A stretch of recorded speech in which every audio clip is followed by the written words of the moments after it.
A partir de este momento, usted escucha Ahí nos vemos. En su segunda temporada, ahora en Diócesis de Alajuela Medios.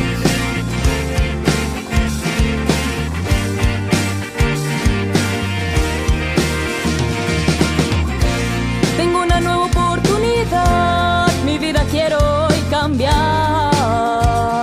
y a través de tu palabra enamorarme y conocerte.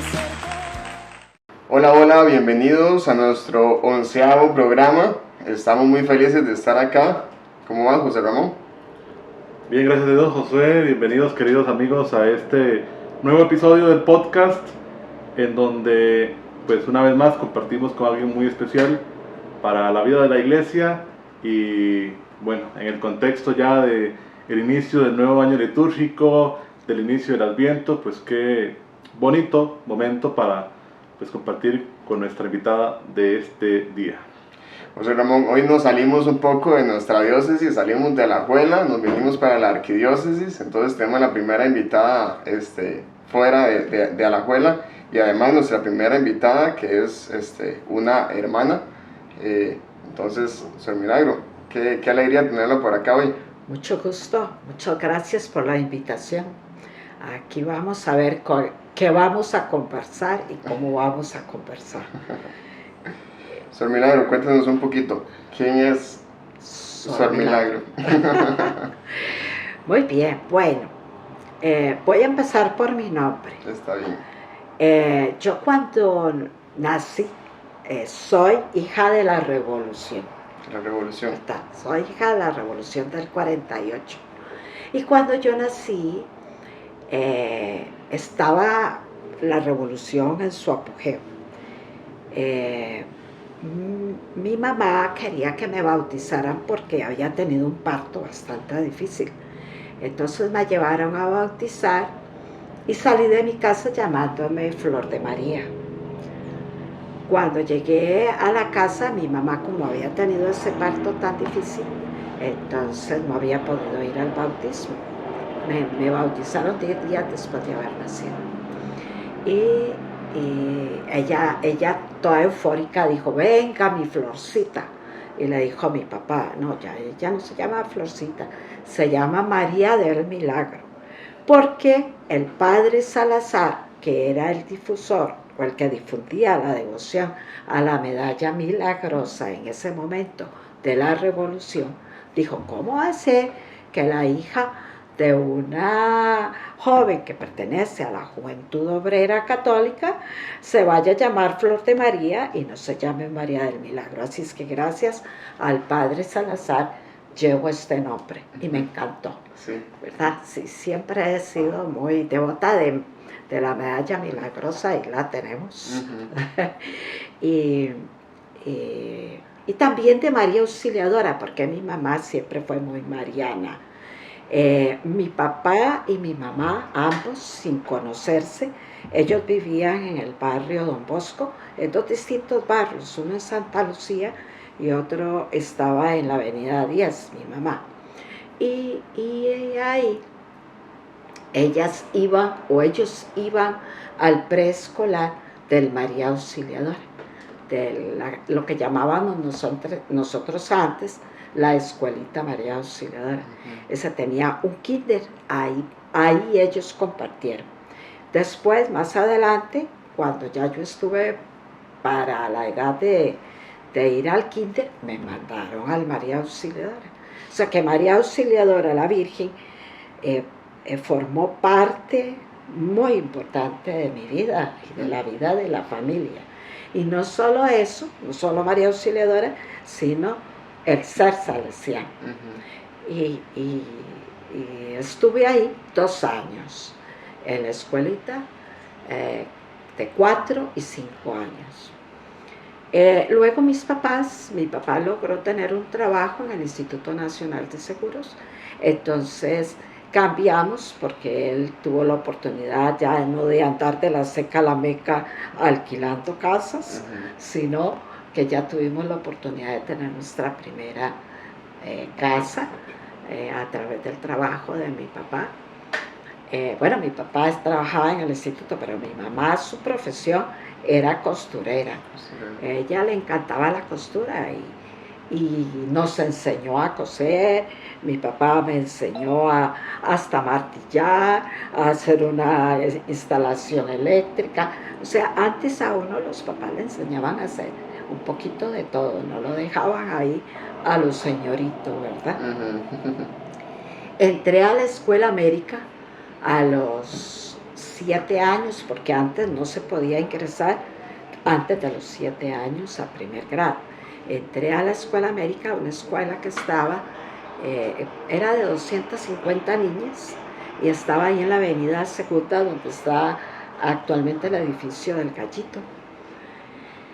En la escuela, ese primer día, esta es la primera anécdota que les voy a contar. El primer día de escuela, mi papá, él me acompañó, nos subimos al bus, me fue indicando las calles, los semáforos, cómo tenía que atravesar las calles, etc. De regreso me esperó, ¿verdad?, para venir. Ya regresé. Al día siguiente, ya paró el bus mi papá y me dio el pulto, y me dice: que le vaya bien, mi amor, ya usted sabe el camino, ya de ahora en adelante usted sola, ¿verdad? Y desde los 7 años yo aprendí a recorrer San José. Porque mi mamá también, como les decía, como ella era costurera, entonces ella algunos encargos me los hacía a mí. Yo iba a comprarle alguna tela, llevaba la muestra, o iba a comprarle botones, o hilos, o encaje, lo que ella necesitara, yo se lo compraba. Y otras veces pues salía con ella, ¿verdad?, a hacer las compras. Cuando estuve en esa escuela hasta 6º grado, la maestra que tuve solo 2 maestras, una de 1º a 3º y una de 4º a 6º. La maestra de 4º a 6º era muy salesiana también, de corazón salesiano. Y entonces le preguntó a mi mamá, le dice: ¿a dónde va a poner a María del Milagro en 7º año? Y le dice a mi mamá: pues estamos pensando, no sabemos a dónde vamos a ponerla. Vea, yo le sugiero que la pongan en el María Auxiliadora, porque ahí la van a encarrilar, porque esta chiquita, si se le va a otro colegio, se le va a ir por otro lado, porque es muy traviesa. Toda la vida fue muy traviesa. Vivía haciéndole, como decimos nosotros, zancanadas a mi papá. Entonces sí era traviesa. Travesuras a más no poder. La distancia que hay entre mi hermana pequeña y yo soy la mayor, era de 5 años. Entonces yo estuve mucho tiempo sola. Me crié y compartí muchísimo con 18 primos hermanos, porque todos vivíamos en la misma finca de mi abuelita. Entonces, de todo hacíamos, jugábamos de vaqueros, jugábamos de indios, nos subíamos a los árboles, nos alimentábamos de las frutas porque había mucho árbol frutal, nos íbamos a resbalar en el potrero, en cartones, ¿verdad? Y mi abuelita nos había dicho que no pasáramos y nos había quitado. Había una sequía en Remanso y nos había quitado el puente para que no pasáramos. Tirábamos un tronco y empezamos a pasar por el puente, y la más chiquita se cayó. Entonces, como se cayó, la pusimos en el centro del portero con toda la ropa alrededor, chiquita, ¿verdad?, para que se secara y mi abuela no se diera cuenta que habíamos hecho eso. Bueno, es decir, para mí fue una infancia muy sana, muy rica, muy feliz, ¿verdad? La niñez fue muy feliz. Cuando me pusieron en el colegio María Auxiliadora de San José, y gracias a mi maestra pude entrar, porque por la conducta no hubiera podido entrar, porque las hermanas eran sumamente estrictas. Lo que era conducta no le pasaban a uno nada. Ujú. Pero aún así, yo digo que el Señor a uno lo va preparando. Porque yo ya en 7º año iba por la calle y iba peleando con mi mamá. Porque mi mamá venía detrás y me decía, tiene que ir a cortarse ese pelo, que yo no me quiero cortar el pelo.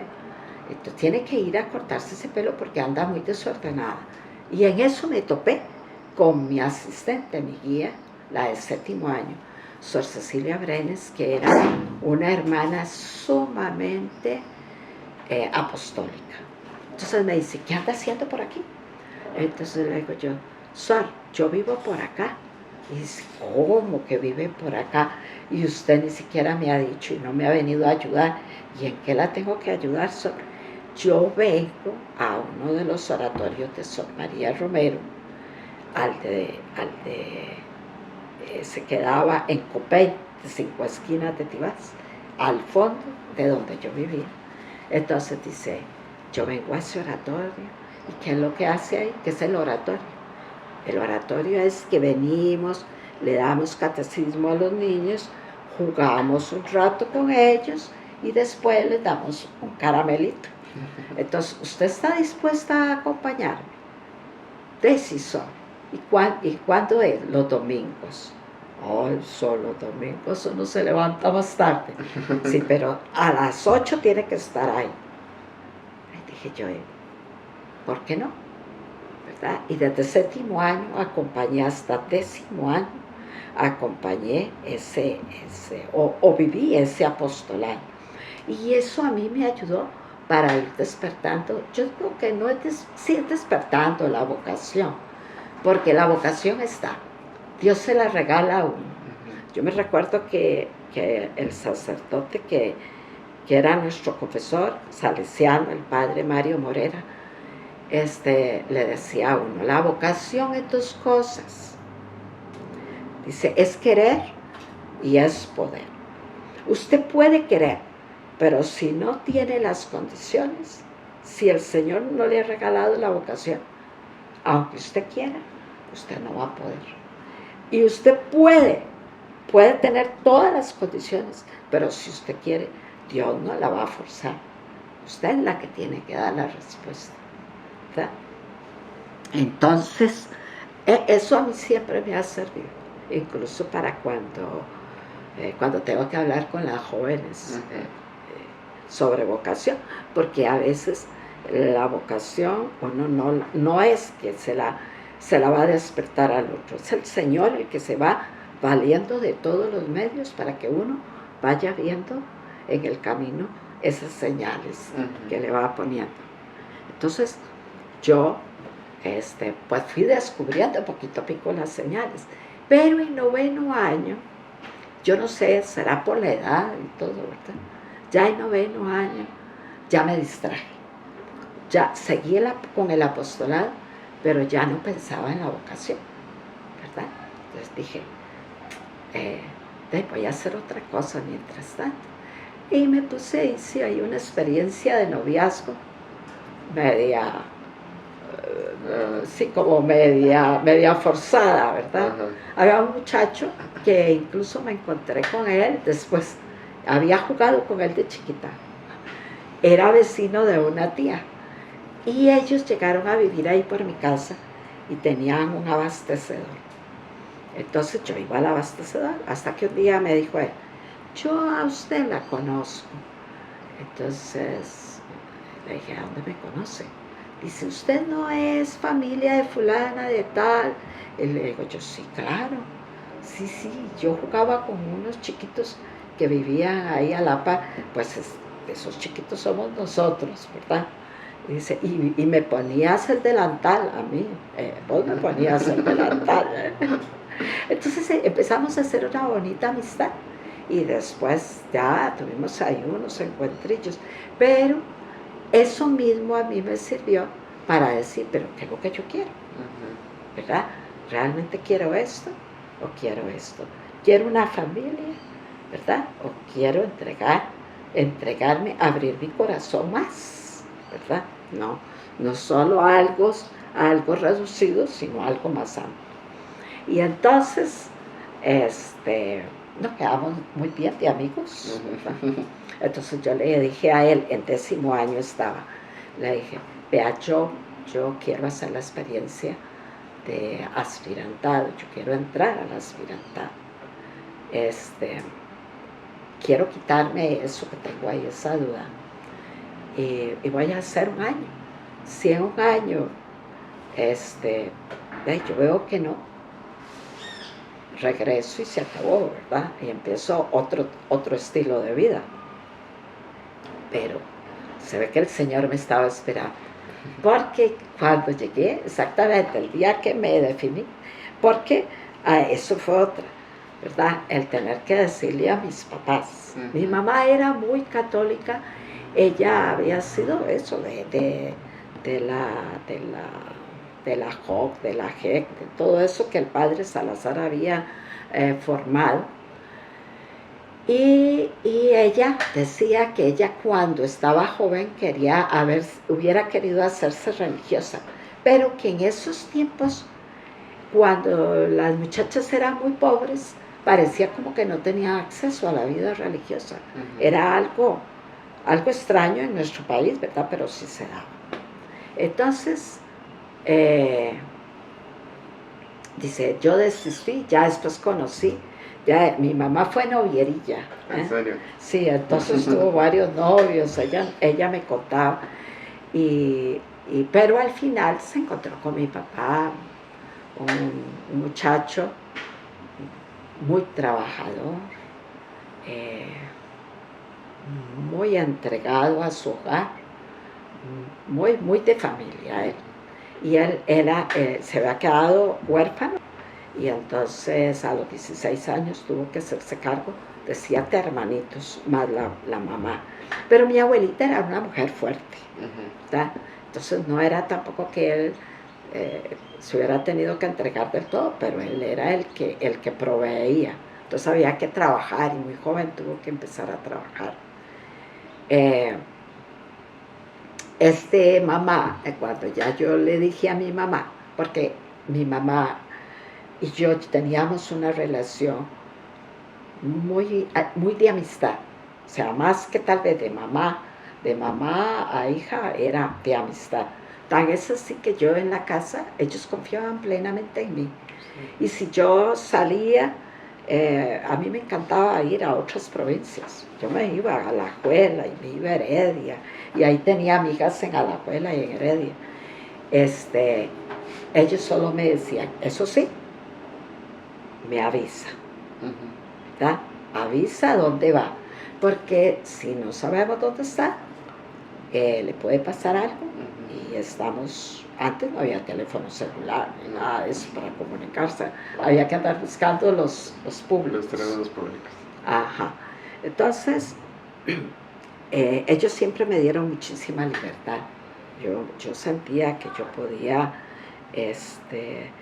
con toda la confianza de ellos, moverme a cualquier lado. Además era como, o sea, he sido así. En mi vida he tenido como mucha libertad, no solo para hacer las cosas, sino para decirlas también, ¿verdad? Entonces, mi mamá me decía, sos igual que tu papá, diplomática, ¿verdad? Ay, ya viene, pero mi papá es que era, lo que tenía que decir era así, esto es negro, él no le decía esto es gris, y él, no era nada diplomático. A mí me pasa igual, a mí me pasa igual, y por eso me las he tenido que ver muchas veces en la vida religiosa, ¿verdad? Porque no a todo el mundo le gusta que le digan las cosas directas. Entonces, bueno, tenía esa cualidad, porque yo sí creo que es una cualidad de mi papá. Y esa libertad, ¿verdad? De poder decir con respeto, sin maltratar al otro, pero decirla. Entonces, muchas veces he tenido que decir, me arrepiento de la forma en que lo dije, pero no me arrepiento de lo que dije. ¿Ah? Sí. ¿Ve? Entonces, ese estilo me lo formó mi familia, ¿verdad? Me lo regaló mi familia. Entonces cuando le tuve que decir a mi mamá, pues la golpeó mucho. Y entonces no me quería dar el permiso. Porque primero había que pedir el permiso a los papás, tenían que ir a hablar con la provincial y ya después le imponían a uno la medalla. Como yo no era muy quieta en el colegio, con mis compañeras yo era explosiva, ¿verdad?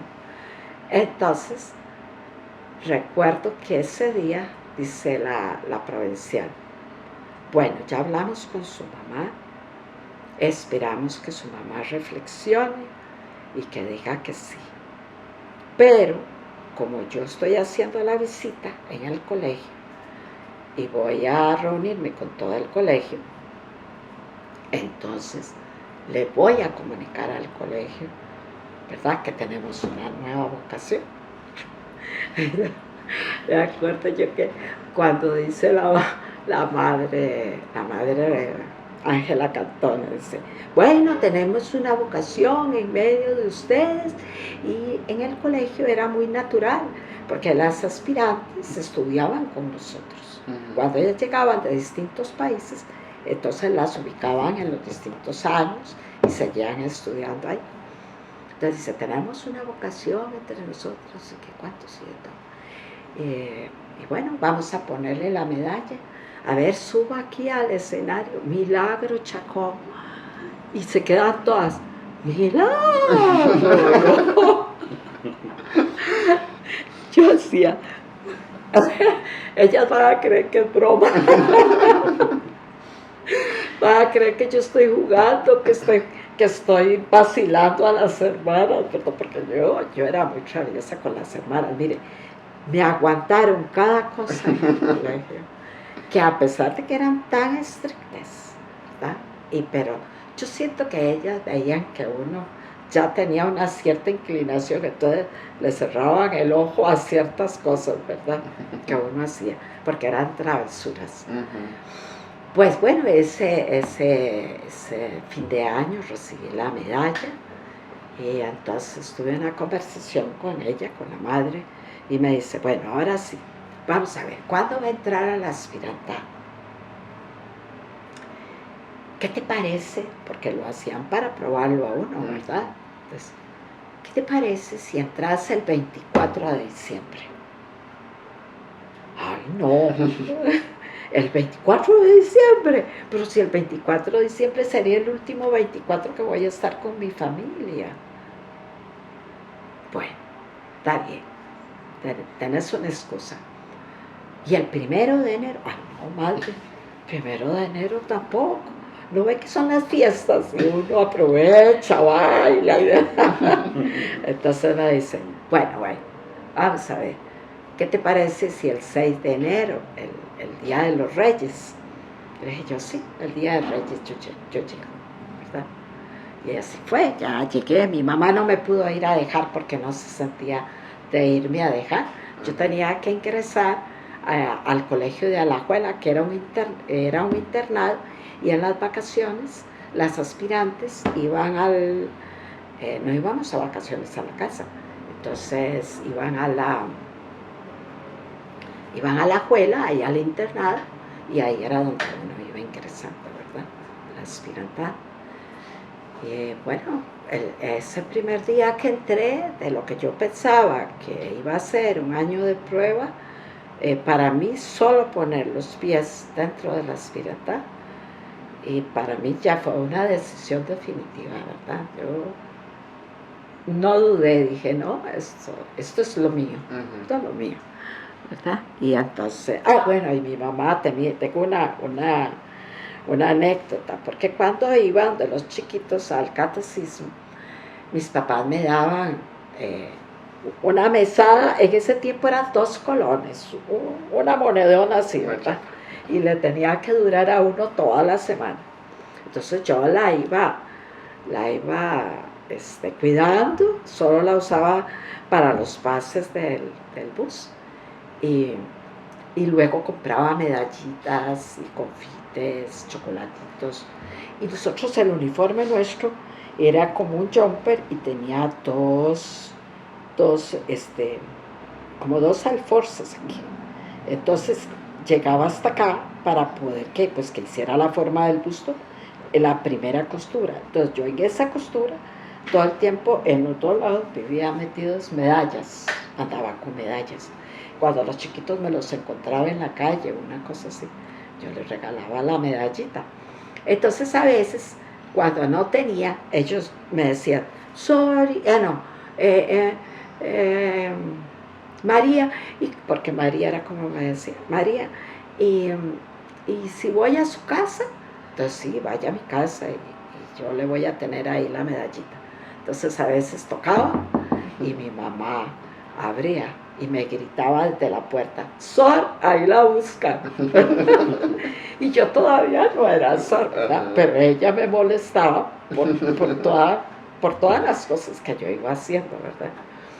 Entonces, pero ya después le costó mucho cuando ya tuvo que coger la cosa, la broma en serio, ¿verdad? Le costó mucho. Pero bueno, entonces ya entré al aspirantado.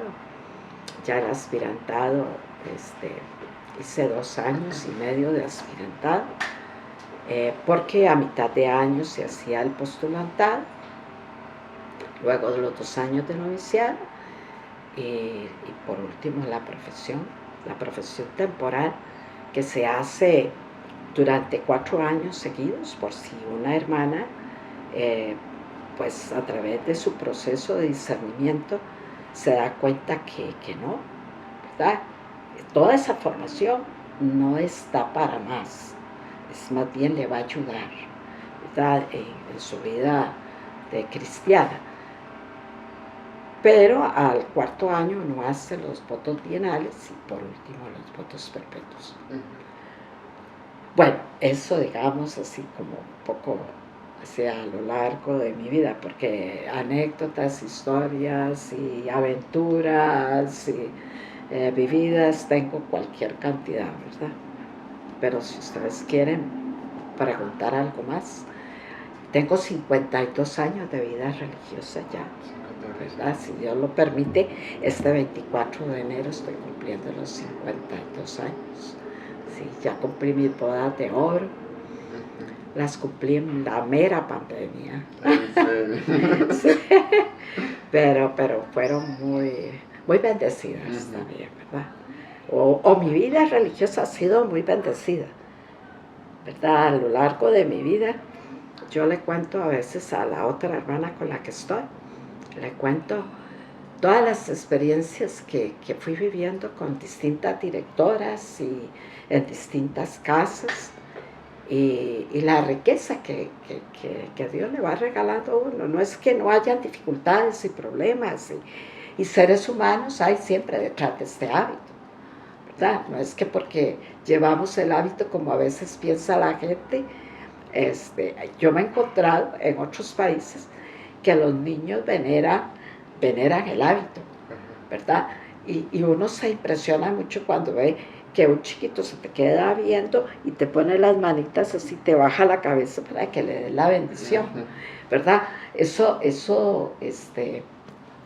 impresiona mucho. Y algunos niños hasta creen que uno es la Virgen María, ¿verdad? Sí, porque tal vez no han visto religiosas. Y como no han visto religiosas, entonces esa es su actitud. Pero uno dice, vea que en el interior de cada ser humano está lo bueno y está la veneración de lo bueno, ¿verdad? Aunque no lo haya recibido. Así es que bueno, no sé si tienen otras cosas que preguntar. Por supuesto. Bueno, queremos que nos cuente un poquito, bueno, cómo ha sido también el servicio fuera de nuestro país. Usted habla que le gustaba ir a otras provincias, pero bueno, ¿cómo fue esa experiencia de salir de su país, verdad? Sí. Yo profesé en el año 71 y las superiores en ese tiempo habían hecho un acuerdo con Colombia, con Bogotá, para poner un juniorado interinspectorial. Entonces éramos la provincia nuestra de Centroamérica, porque éramos una sola cosa, Después nos dividimos en el norte y en el sur, porque éramos muchas, teníamos muchas casas, teníamos muchas vocaciones. Ahora yo creo que más bien el proceso va a ser nuevamente unirnos, porque tanto ellas como nosotros estamos adoleciendo de vocaciones, ¿verdad? No es que no las hay, y consideramos que sí las hay. Lo que pasa es que la vocación hoy día, con tanta cosa, el joven como que le cuesta más dar ese paso, ¿verdad? Pero sí hay, el Señor sigue llamando, Él no ha dejado de llamar. En el 71 entonces fuimos a Colombia, hicimos una experiencia muy bonita, porque tuvimos la oportunidad de hacer apostolados entre gente muy pobre, muy pobre. La casa nuestra de Juniorado estaba muy cerca del cinturón de miseria. Nosotros aquí en Costa Rica tenemos barrios pobres del sur y del norte, ¿verdad? Hay barrios pobres y quizá tal vez los podríamos considerar el cinturón que rodea todas las ciudades de nuestros países americanos. Pero tanto en Colombia como en Venezuela, yo eso lo vi muchísimo más marcado, sobre todo Colombia. Bogotá está como en la corona de un sistema montañoso, por eso es alto, frío, muy frío. Y entonces, en esas montañas, prácticamente donde vive la gente más pobre, muy pobre. Es que no es ni pobre, es miserable. ¿Verdad? Entonces, íbamos a hacer, la hermana encargada nos daban como un día de libre, que fuéramos a hacer visita a otras congregaciones, porque habían 26 congregaciones religiosas diferentes. Pero éramos 3 las que escogimos ir a visitar esa montaña. Esa montaña era una montaña de arena, como Bogotá queda en esa cúspide. Ellos no tienen arena, no pueden traer arena ni de río ni arena de mar. Entonces son montañas que con dinamita van despedazando, van haciendo el proceso de machacar esa montaña y montan eso a puro cubo, toda una familia trabajando en llenar una vagoneta. Y una vagoneta les costaba, de todo el día de trabajo, 40 pesos colombianos, que no era ni $1. Entonces, y con eso ellos era que podían sobrevivir y no tenían casa, sino que simplemente vivían en las cuevas de la montaña. Entonces ellos cogían, la familia cogía una montaña, un pedazo de montaña, hacía una cueva y ahí era donde vivía la familia. Entonces para nosotros, sí, eso era, y para uno costarricense, ¿verdad? Que no ha vivido y ha visto la pobreza, pero la miseria no la ha visto. Entonces, íbamos ahí. ¿Y qué hacíamos? Era muy frío, muy, muy frío. Uno necesitaba para poder, digamos, sobrevivir, los que llegamos a esos lugares tan altos y todo eso, necesitaba mucha, la papa es como la alimentación básica, ¿verdad? Más que el arroz es la papa, porque tiene más calorías. Y el pan.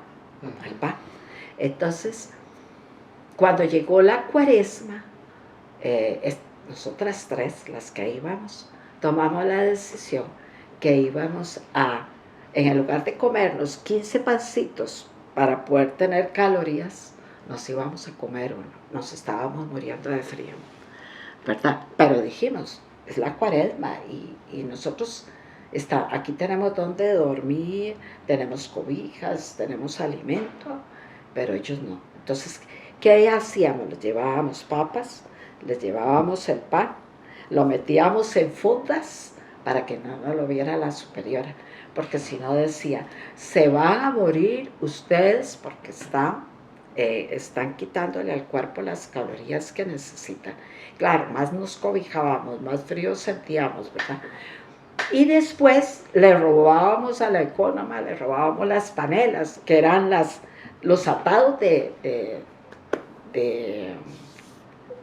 ¿cómo se llama? El atado de dulce que nosotros tenemos, allá le dicen panela.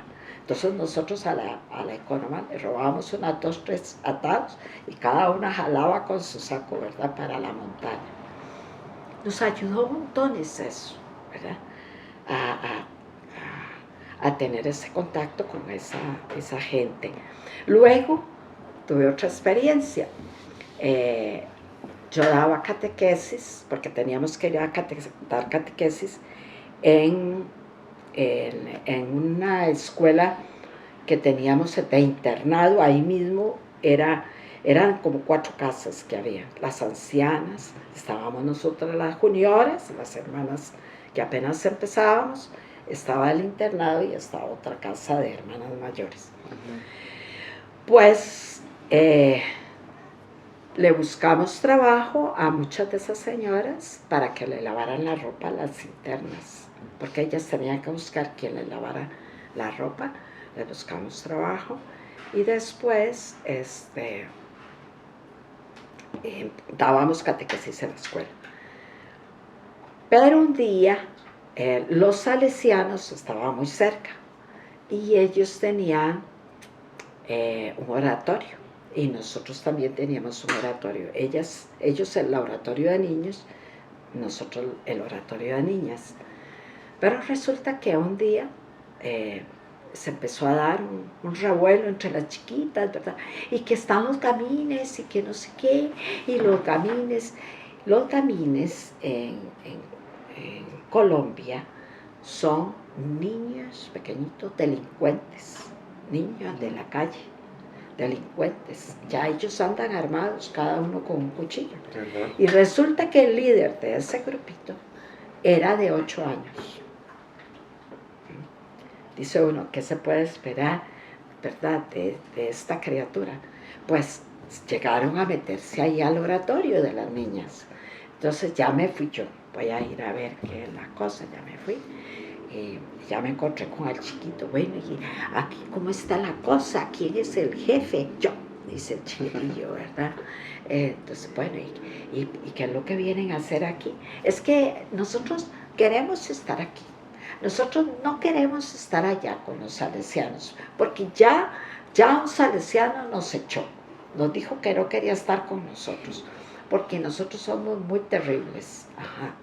Digo yo, bueno, son terribles, pero son niños ustedes. No, ya nosotros hemos hecho cosas feas. Ah, no, pero ¿cómo hacer que un niño haya hecho cosas feas? No. Vamos a ver, ¿qué es lo que ustedes quieren? Nosotros queremos venir a catecismo aquí. Dije yo, santo Dios. Ahora sí, ¿verdad? Porque ¿cómo los voy a sacar y los voy a dejar sin nada? Entonces dije, bueno, hagamos una cosa. Ustedes se van a entender conmigo.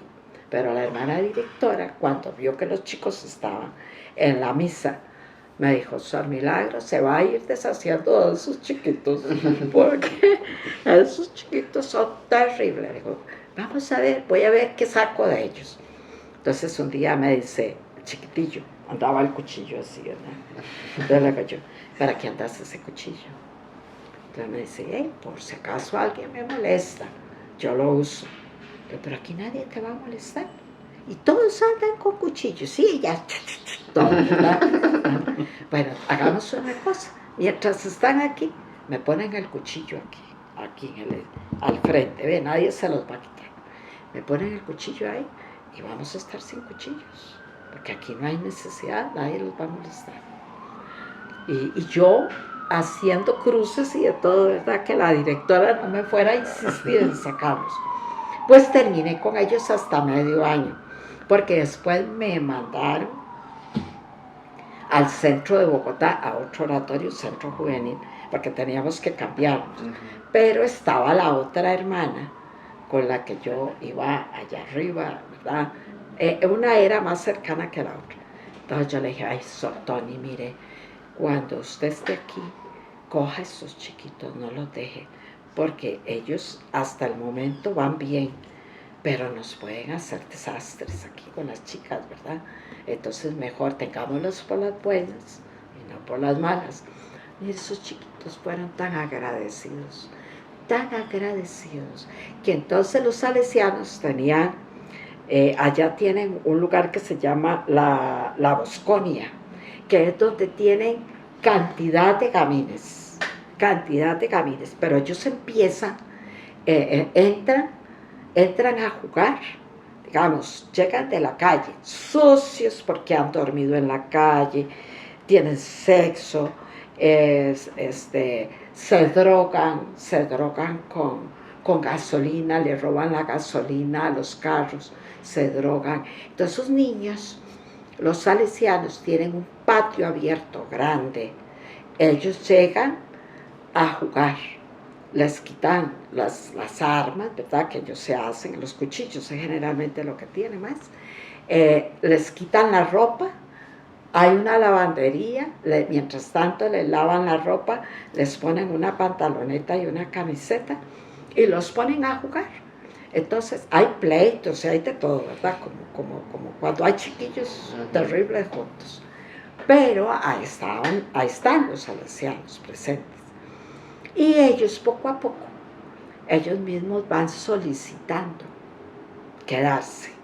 Están cansados de dormir en la calle, de comer cualquier cosa, de asaltar, de que los maltraten, ¿verdad? De que la policía misma abuse de ellos. O sea, es una serie de cosas que ellos sufren. Duermen en cartones, se cubren con periódicos. Entonces, cuando uno ve un montón de periódicos en una calle, ya sabe que ahí hay un grupo de gamines. Entonces, a ellos, poquito a poco, van solicitando a los salesianos. Ya después ingresan, les van haciendo terapia y ya van logrando entregarles un oficio, que ellos puedan ser hombres de bien, porque eso es lo que persigue el carisma salesiano, buenos cristianos y honrados ciudadanos. Entonces se logra mucho eso, ¿verdad? Esa situación. Entonces tienen esa Bosconia, pues estos chiquitines dijeron que sí, que se iban para allá, ¿verdad? Y logramos que los salesianos ya empezaran a entrar con ellos y los mandaron a la Bosconia. Ojalá que sean hombres de bien, ¿verdad? Porque ese era el objeto. Nosotros solo un año estuvimos ahí. Ya después vine y estuve 5 años ahí en la escuelita en San José.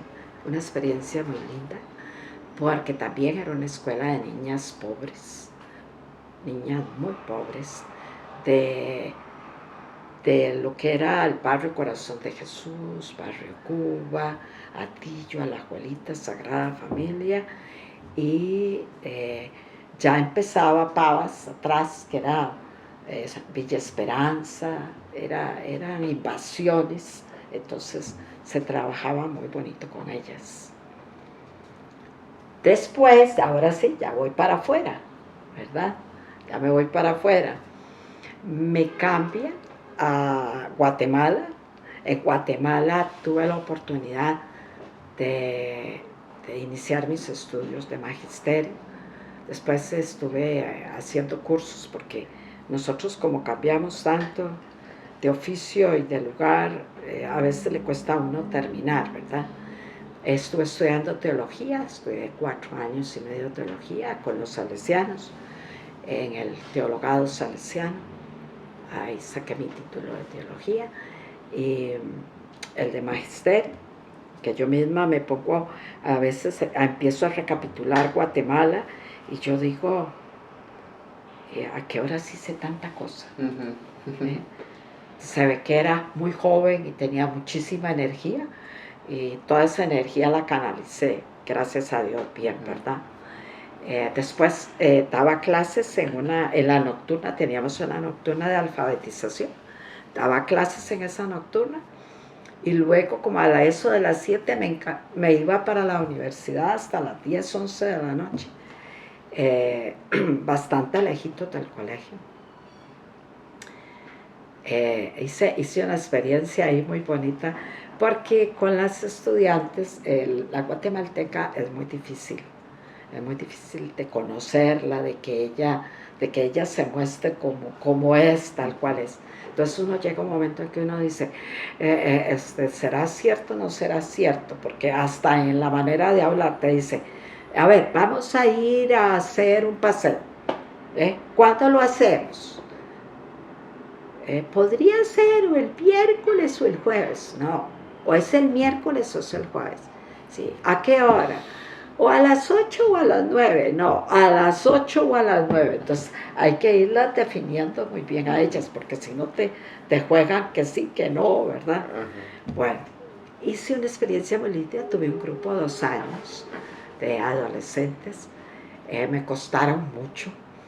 El primer año me costó mucho, pero el segundo año yo considero que ellas lograron entender qué era lo que yo quería de ellas, y se abrieron. Yo pude conversar con todas, eran 76 las que tenía, y pude conversar con todas, así, las quiero muchísimo, les doy seguimiento todavía hoy, ellas me lo dan a mí también. Y entonces, en ese colegio, pude hacer esa experiencia con las indígenas, porque la población guatemalteca, el 65% de la población guatemalteca es indígena. Entonces, sí estaban divididas, porque estas chicas, las del colegio nuestro, que es el Instituto María Auxiliadora, son en su mayoría hijas de militares. Uh-huh. Y había que tener mucho cuidado, porque en ese tiempo había una situación política muy difícil, en donde habían masacres de los militares a poblaciones indígenas. Entonces uno, como ser humano, como religiosa, como salesiana, había momentos en que no se podía quedar callado, ¿verdad? Uh-huh. Me recuerdo que una mamá me llegó y me dijo, Sor, mi hija la quiere a usted montones, usted no se imagina el cariño que ella le tiene, pero está sufriendo mucho. ¿Por qué? Porque usted hizo un comentario de los militares y su papá es militar. Uh-huh. Y entonces hizo un comentario de los militares. Y sí, yo sé, dice en el fondo, que usted tiene razón, pero usted está segura que mi esposo no está metido en esas cosas, ¿verdad? Y mi hija está sufriendo mucho por su comentario. Entonces ya la llamé a la chiquilla y le dije, no, yo no estoy hablando por su papá, es en general, ¿verdad?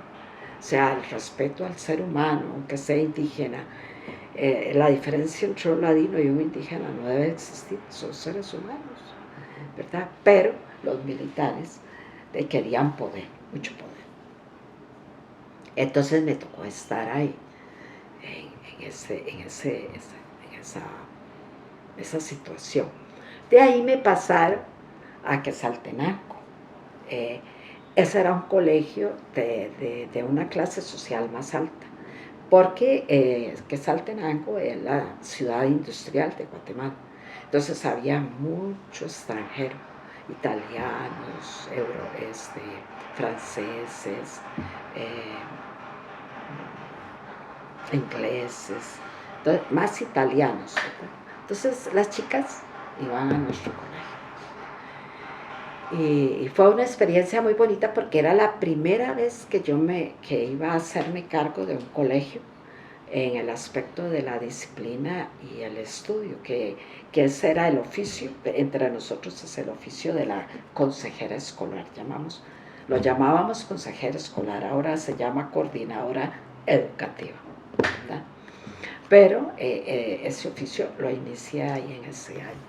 Después me llamaron, me hizo una llamada, estaba el mercado de Quetzaltenango se estaba incendiando, pero no se incendió, estaba diagonal casi a nuestro colegio.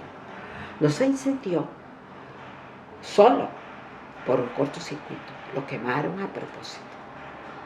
Como ese mercado era casi solo indígenas, era muy, muy difícil la situación. Entonces yo me fui, ¿verdad? De metida, me fui a meter al mercado en medio de aquello, a ayudarle a los indígenas a sacar que los bananos, que las canastas, que el chiquito, que el perro, ¿verdad? Porque todo lo tienen junto. Y entonces estaba en esas cuando me dijeron, llega el señor de mantenimiento y me dice, Son Milagro, que dice la directora que tiene una llamada telefónica. Ay, a este momento, ¿cómo se le ocurre que voy a ir yo al teléfono? A partir de este momento, usted escucha Ahí nos vemos.